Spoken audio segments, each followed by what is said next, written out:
நம்ம வந்து இந்த மாதம் ஜூலை 30ஆம் தேதி வந்து NISAR NASA ISRO synthetic aperture radar செயற்கைக்கோளை இந்தியாவில் உள்ள நாமளே தயாரித்த GSLV F-16 விண் ஏவுறுதி மூலம் விண்வெளிக்கு அனுப்ப போகிறோம்.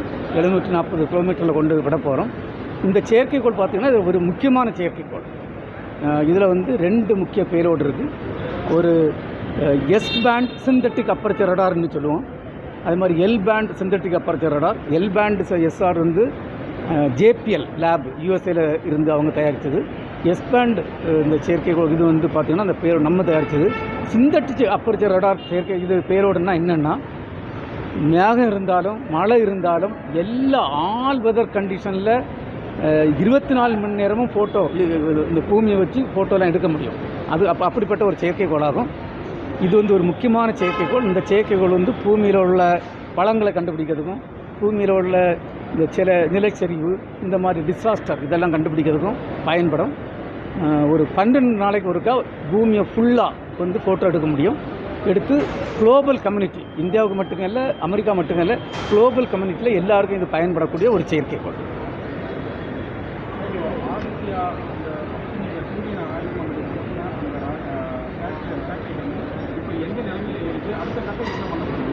ஆதித்யா L1 வந்து நம்ம வந்து கழிஞ்ச வருஷம் ஜனவரி 26ஆம் தேதி கொண்டு அந்த L1 ஆர்பிட் இங்கேருந்து பூமியிலேருந்து 1.5 கிலோமீட்டரில் கொண்டு விட்டோம். இந்த வருஷம் ஜனவரி 6ஆம் தேதி 5 டெராபிட் டேட்டா, சயின்டிஃபிக் டேட்டா, சூரியனை ஆராய்ச்சி செய்த டேட்டாவை ரிலீஸ் பண்ணியிருக்கோம். அதுக்கப்புறம் இதுவரை கிட்டத்தட்ட 20 டெராபிட் டேட்டா அனுப்பியிருக்கோம். நீங்கள் வீடியோ பாருங்கள், இப்போ பாருங்கள், நாங்கள் போட்டிருக்கோம். கொரோனா மாஸ் எஜெக்ஷன் அதை சொன்னால் உங்களுக்கு சரியாக புரியாது. அது வந்து இந்த வீடியோ கிட்ட போய் எடுத்த வீடியோ பார்த்தா தான் உங்களுக்கு தெரியும். நிறையா டேட்டா வந்திருக்கு. இது விஞ்ஞானிகள் வந்து அதில் ஆராய்ச்சி செய்துட்டுருக்காங்க.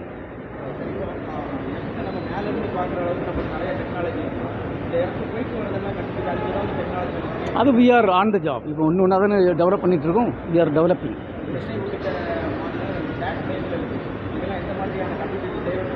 தேர்ட் பிளேஸ்ன்னா நம்ம வந்து தமிழ்நாட்டுக்கு எண்ணியோ கேரளாவுக்கு எண்ணியோ வட இந்தியாவுக்கு எண்ணியோ அப்படி நம்ம செய்யலை. நம்ம நாட்டு மக்களுக்கு என்னெல்லாம் தேவையோ அதில் உள்ள ஆராய்ச்சிகள் எல்லாமே நடந்துகிட்ருக்கு. எர்த்துக்கோக்கு உள்ள ஆராய்ச்சிகள் நடந்துகிட்ருக்கு.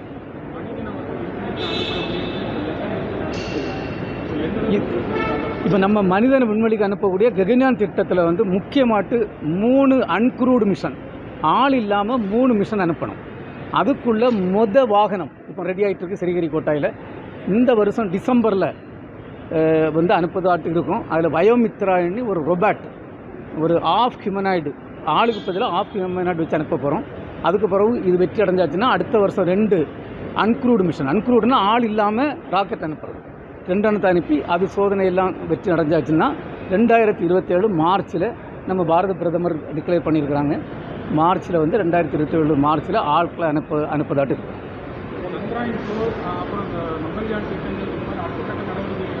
அதெல்லாம் நல்லா நடந்துகிட்ருக்கு. சந்திரயான் 4 வந்து பார்த்திங்கன்னா இது வந்து போய் நிலாவில் இறங்கி சாம்பிள் எடுத்துகிட்டு வரக்கூடிய திட்டமாகும். அதுக்குள்ள ஆராய்ச்சிகள் எல்லாம் நடந்துருக்கு. இன்னும் 2 வருஷத்தில் அது வெற்றிகரமாக நடக்கும். அதே மாதிரி சந்திரயான் 5 அதே மாதிரி வந்து சந்திரயான் 5 வந்து நம்மளும் இந்த ஜப்பானை சேர்ந்து செய்யக்கூடியதாகும். அது சந்திரயான் 3 வந்து லேண்டர் பார்த்திங்கன்னா 1200 கிலோகிராம் எடை, இது 6800 கிலோகிராம் எடை உள்ளதாகும். சந்திரயான் 3க்கு ரோவர் இருக்குது இல்லையா, வெளியே வந்த ரோவர், அது 25 கிலோகிராம் எடையாகும். இது 350 கிலோகிராம் எடை உள்ள ரோவர். அது மாதிரி சந்திரயான் 3 வந்து 14 நாள் ஒர்க் பண்ணிச்சு. இது 100 நாள் ஒர்க் பண்ணக்கூடிய ஒரு சந்திரயான் 5 நாங்களும் ஜப்பானும் சேர்ந்து செய்துட்ருக்கோம். அதுவும் 2028 போகும். இதே மாதிரி நிறைய திட்டங்கள். இப்போ நம்மளுக்கு 55 செயற்கைக்கோள்கள் இப்போ பூமி இந்த இதில் நம்மளுக்காக பயன்பட்டுக்கிட்டு இருக்குது. இதை கிட்டத்தட்ட இன்னும் 4 வருஷத்தில் ஒரு 3 பங்காட்டு மாற்றத்துக்குள்ள திட்டங்கள், அதுக்கும் நம்ம ஒர்க் பண்ணிட்டுருக்கோம்.